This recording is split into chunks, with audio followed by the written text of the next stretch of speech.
वह अपौरुषीय वेद भगवत संकल्प से प्रथमतः ब्रह्मा जी के मुखारविंद से प्रकट होता है।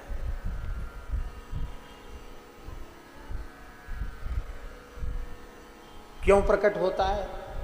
बोले वेद ज्ञान का आश्रय लेकर ही ब्रह्मा जी सृष्टि करते हैं। बोले फिर सृष्टि तो अनादि है, धाता यथा पूर्वम अकल्पयत। तो पूर्व कल्प में भी तो ब्रह्मा जी ने वेद ज्ञान का आश्रय लेकर सृष्टि का विस्तार किया होगा। उस पूर्व कल्प में उपदिष्ट वेद ज्ञान का स्मरण करके सुप्त प्रतिबुद्ध न्याय से इसी के भीतर प्रकट हो सकता है अपने पुरुषार्थ से। बड़े बड़े शूरी भी उसके संबंध में मोहित हो जाते हैं। तो वेद प्रथमतः ब्रह्मा जी के मुख से प्रकट हुए। अब वेदों को अवतार लेना है तो ब्रह्मा जी के मुख से वेदों का अवतार हुआ। तो वाल्मीकि के रूप में वेदों को अवतरित होना है तो एतावता ब्रह्मा जी को ही वाल्मीकि के रूप से अवतरित होना पड़ा।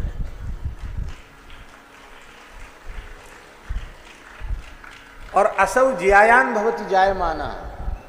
भगवान अवतार जब जब अवतार लेते हैं तब तक अपने मूल रूप से और अधिक उत्कृष्ट होते चले जाते हैं। भगवान अपकृष्ट वेद अत्यंत उत्कृष्टतम है, इसमें कोई संदेह नहीं है। वेदो नारायण साक्षात स्वयं भूरित सुश्रुमो। वेद साक्षात नारायण है, इसमें कोई संदेह नहीं हम लोगों को। साक्षात नारायण नहीं, हम तो कहते नारायण से बढ़कर है। नारायण भी अवतार लेकर वेद विरुद्ध कुछ कहने लग जाते हैं तो हम लोग कहते हैं कि हम आपको नास्तिक भगवान कहेंगे। आपको भगवान पुराणों ने माना इसलिए तो भगवान मानते हैं, लेकिन आप वेदों की निंदा करते हैं तो हम आपको नास्तिक भगवान कहेंगे।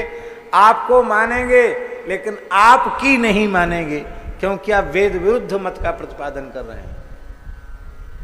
हम लोग तो भगवान से ज्यादा भगवान के स्वरूप वेद में श्रद्धा रखते हैं। पर वेद अपने स्वरूप में सबको सुलभ नहीं है, उस काल में भी सुलभ नहीं था। और आज तो संस्कृत ज्ञान का लोप इस प्रकार से हुआ है, हम दूसरे का उदाहरण नहीं देते, अपने को स्वयं को उदाहरण के रूप में प्रस्तुत करते हैं। हमने जो मंत्र पढ़े हैं या जो मंत्र हम बोलते हैं, कोई हमसे सहसा पूछ ले कि इस मंत्र का अर्थ सुनाओ, हम नहीं सुना सकते। किसी आचार्य की, किसी संत की कृपा, किसी ग्रंथ की कृपा हमें प्राप्त करनी पड़ेगी।